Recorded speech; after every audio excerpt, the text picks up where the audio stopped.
मसाजोगचे सरपंच संतोष देशमुख यांच्या मारेकऱ्यांवर आरोप निश्चित करून सादर दोषारोपपत्रात गुन्हे अन्वेषण विभाग आणि विशेष तपास पथकानं बीडच्या न्यायालयात सादर केलाय।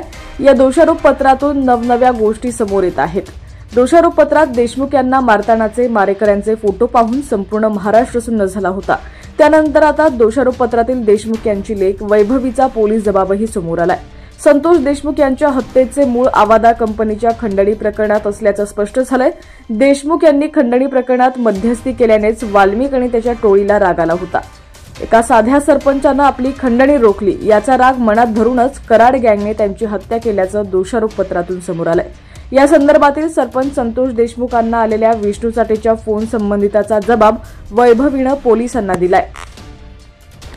वैभवीनं पोलिसांना सांगितलं की माझे काका काकू आणि आजी आजोबा मसाजोगला राहायचे, परंतु शिक्षणासाठी माझ्या आई आणि भावासोबत मी लातूरला राहायचे।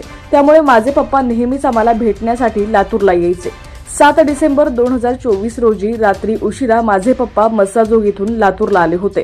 त्या दिवशी ते बरेच अस्वस्थ असल्याचं मला दिसलं। दुसऱ्या दिवशी पण पप्पा मला चिंतेत असल्याचं दिसले। मी त्यांना काय झालं म्हणून विचारलं तेव्हा त्यांनी मला जवळ घेऊन सांगितलं की बाळा चांगला अभ्यास कर। त्यानंतरही मी त्यांना खोलात जाऊन विचारलं, त्यावर ते काहीच सांगण्यास तयार नव्हते। परंतु मी त्यांना वारंवार विचारणा केली की मला सांगा पप्पा काय झालंय।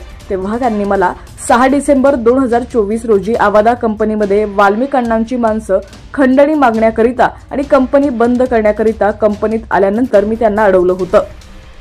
त्यामुळे त्यांना खूप राग आला होता। वाल्मिक कराड हा गुंड प्रवृत्तीचा माणूस असून त्याचा बीड जिल्ह्यात दबदबा आहे, त्याला खूप माणसं घाबरतात। तसंच त्याच्या जवळचा माणूस विष्णू चाटे हा मला सारखा फोन करून ठार मारण्याची धमकी देत आहे। त्यामुळे मला टेन्शन आलंय।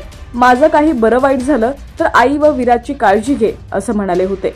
त्यानंतर मी पप्पांना धीर दिला, काही काळजी करू नका, तुम्ही स्वतःसाठी नाही तर गावासाठीच सगळं करताय असं म्हणाल्याचं वैभवीनं पोलिसांना सांगितलं।